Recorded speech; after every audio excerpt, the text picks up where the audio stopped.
You know that feeling when something happens and your mind just won't let it go. Maybe someone sends you a short text and right away you start thinking, are they mad at me? Did I say something wrong? Why did they respond like that? Then 5 minutes later, you've built an entire story in your head, all from 3 words and a period. Or maybe it's something bigger, your career, a relationship, money, something you said yesterday, something that might happen tomorrow. You think about it once, then twice, then 20 times, and somehow, the more you think about it, the less clear everything feels. That's overthinking. And the Stoics understood this problem long before we had a modern word for it. They understood that a lot of our mental suffering doesn't come from what's actually happening. It comes from the judgments, fears, predictions, and stories we attach to what's happening. The Stoic answer wasn't to stop thinking, it was to learn how to think clearly. So in this video, I'm going to show you 4 ideas that can help you do exactly that. Why your mind overthinks in the first place. How to run a control audit. How to step back and see your problems from a wider perspective. And finally, the part most people miss. Why action is often the fastest way out of an overthinking loop. Let's start with what's actually happening inside your head. Here's the thing about overthinking. It usually feels productive. That's what makes it tricky. You tell yourself, I'm just trying to figure this out. I need to think about it a little more. I just want to make the right decision. And that makes sense. But there's a point where thinking stops helping you solve the problem and starts making the problem feel bigger. You're not really analyzing reality anymore. You're analyzing possibilities. What if this happens? What if that happens? What if I make the wrong choice? What if they reject me? What if I fail? What if I regret it? And notice something. Most of those questions are about things that haven't even happened yet. That's important, because a lot of fear comes from uncertainty, from not knowing what happens next. And overthinking tries to solve uncertainty by thinking harder. But uncertainty doesn't disappear because you think about it for another 3 hours. You can replay tomorrow 1,000 times tonight, and tomorrow can still surprise you. So your mind creates another scenario, then another, then another. You think you're gaining control, but really, you're exhausting yourself trying to control something that hasn't even happened yet. And this is where Stoicism gives us the first practical tool.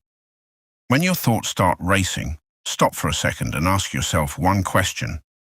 What part of this is actually under my control? Not, what do I wish I could control? Not, what should this other person do? Not, how do I make sure I get the outcome I want? What is actually yours? Your decision, your effort, your preparation, your response, your behavior, your attention. Those things belong to you, but somebody else's opinion, their reaction, whether they accept you, whether they understand you, the final outcome, those things are either partially or completely outside your control.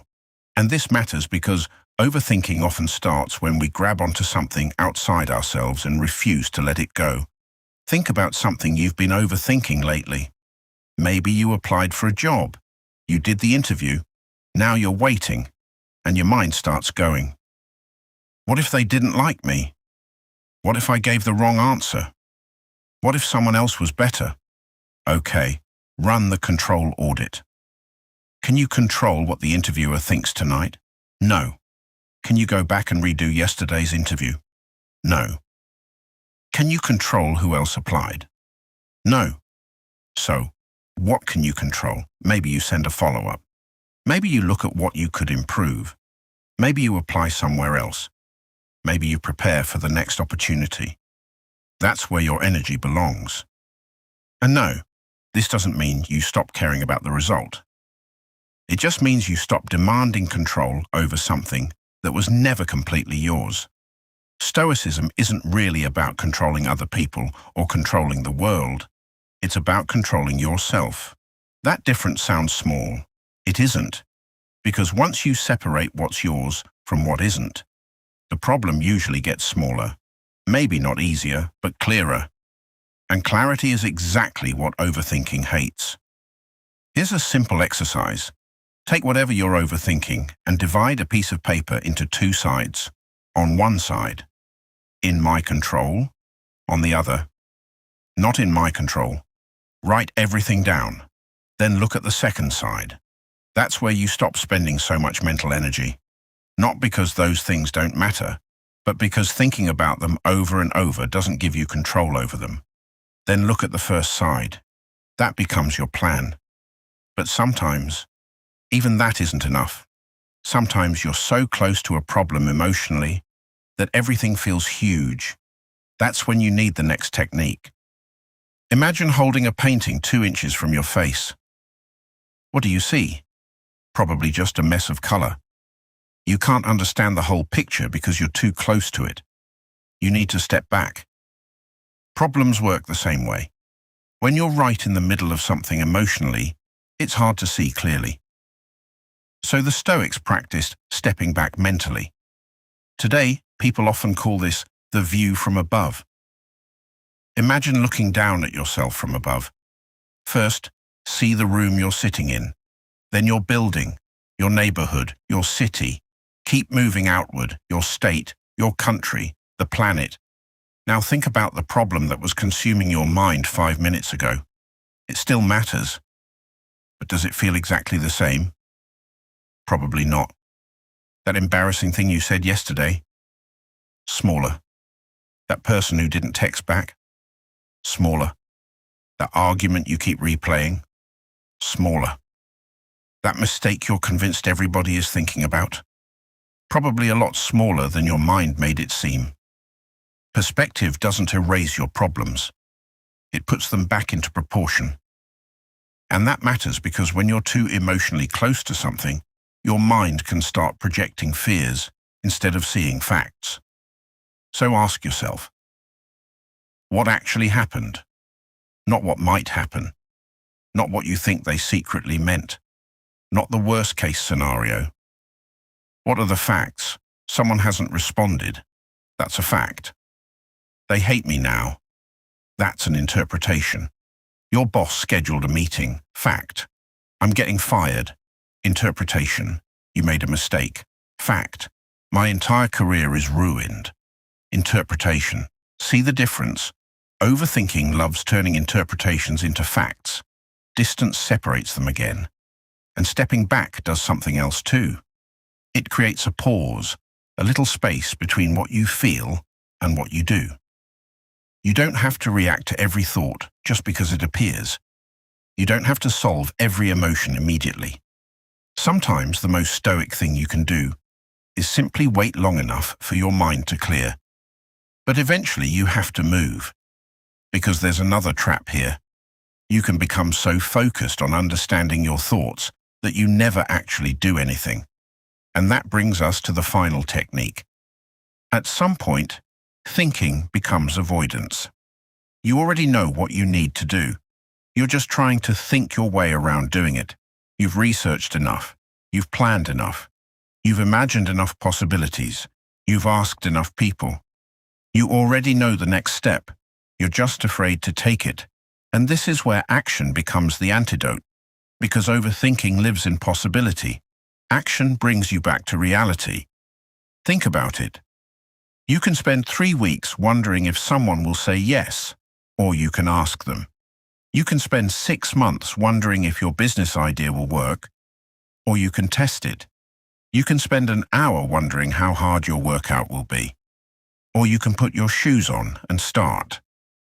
You can spend all night replaying a mistake, or decide what you're going to do differently tomorrow.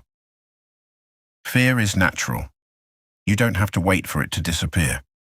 You just don't have to let it make your decisions for you. That's Stoic action. You don't wait until you feel completely certain. You don't wait until you've predicted every possible outcome. You act on what is yours to do. Then you deal with reality as it comes. There's a big difference between those two ways of living. The overthinker says, I need to know what happens before I move.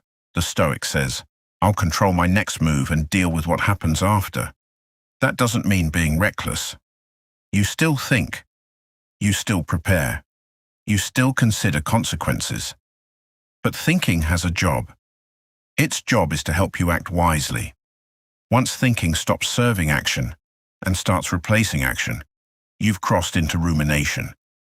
So the next time you catch yourself stuck in your head, ask, what is the smallest useful action I can take right now? Not tomorrow, not when everything feels perfect. Right now.